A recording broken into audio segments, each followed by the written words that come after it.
Hello, my name is Birring and today's lecture is on probe selection for UT angle beam testing of welds, which is also called shear wave testing. So when we start doing this inspection, we have to actually select the right probe, and this is what I will be discussing. So let's go to this block here, and I will be running a test on two different thicknesses, and they will be the 1/2 inch and the 1 inch.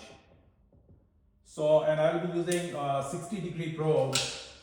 So here we have, what I wanted to show you was that when you actually set up the DAC, the distance amplitude correction curve, we first get the signal from the 1/2 V notch, which is here.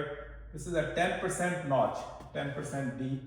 So that would be 10% of T. And then there is another one on the top, which is also 10%. So we set this one to 80%, and this is called the leg 1. And then we move the probe back, and then we get the full V, which is also called the leg 1 and leg 2, which is going to be here. And the key is to make sure that the signal, when we set the L1 to 80%, that the L2 also has a reasonable amplitude. We don't want the amplitude of L2 to drop to bare minimum, so that your signal to noise ratio really goes down. So I'll give you a demonstration using two probes. One is a 5 megahertz 6 by 6 millimeter, or about 1/4 inch, 60 degree, and the second one is a 5 megahertz 8 by 9 millimeters, 60 degrees. So here, when I go, I have two plates and two probes. So this is my 1/2 inch plate, and I set the 1/2 inch to in the 1/2 V mode, which I showed you there, leg 1, which is right here, and I set it to 81%, or 80, it should be 80%. So we are at 80%, and then let's go to the full V, and when I go to the full V, you can see I get a good amplitude, it's 35%. So that is good, that's reasonable, 35%. But now, if I take the same probe, this is a 6 by 6 millimeter probe, and I take this small probe on the thick sample, the amplitude from the full V is not going to be 35%. And that's because of the beam spread from the small probe. The beam spread from the small probe is bigger than the beam spread from the larger size probe. So let's go with this one first, the 6 by 6 on a 1 inch. And when I go on this one, you will see that. So first I'll set the leg 1 or the 1/2 V to 80%, and I'll have to increase the gain.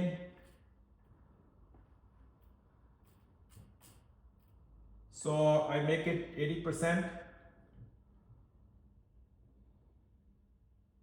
Okay, that's about 80%. And then when I go to it's 80 here. So now that's the leg 1 using the small probe, which is 6 by 6. But when I go to leg 2, it's not 33% or 30%, it's dropped to around 14%. So as you can see that because of the beam spread, the signal drops half of what it was on the 1/2 inch full V path. So what you need to do is you need to go to bigger size probes. And the reason we go to bigger size probes is as the probe size increases, the beam spread actually reduces. So as you go for longer sound path, you will see a lesser drop in the amplitude as compared with the smaller probes. So when I go at this one, you can see that if I go to the 8 by 9 5 megahertz and I set it to 80%, and then when I go to the full V, it's like 35%. So you can see that in the full V path, the larger probe, which is the 8 by 9, is giving me 35%. But if I keep using that 6 by 6, the signal in the full V drops to 15% on the 1 inch. So the key is that what's most important is that you should not just take one probe, one size, and start inspecting with the same for all the thicknesses. As the thickness increases, you have to adjust the probe size to take into account the beam spread of the probe. And as you know, the larger the probe size, the lesser is the beam spread.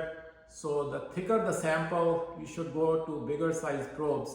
So if you're doing even thicker materials, you might want to consider from 8 by 9 to go to 14 by 14. That would be the next size if you're doing like 2-inch or 2.5 inch, 3-inch thick materials. So to do that, one more point is this X distance, that make sure that the X distance is correct so that you can see the root in the first leg. So the two probes I have, the first one, the small one has X distance of 4 millimeters and the large one has X distance of 8 millimeters. So this one, basically because of the large X distance, we cannot use it on thinner materials. So as the X distance increases, you're also limited to the thickness. So I guess I covered these different parameters of the probe and how to select it. So it's a little bit involved. So make sure, the key is that the signal in the second leg should be significant and should have a good signal to noise ratio. Otherwise, you'll have the inspection in the full V path will not be really good. You'll get good inspection just in the first leg. So thank you very much.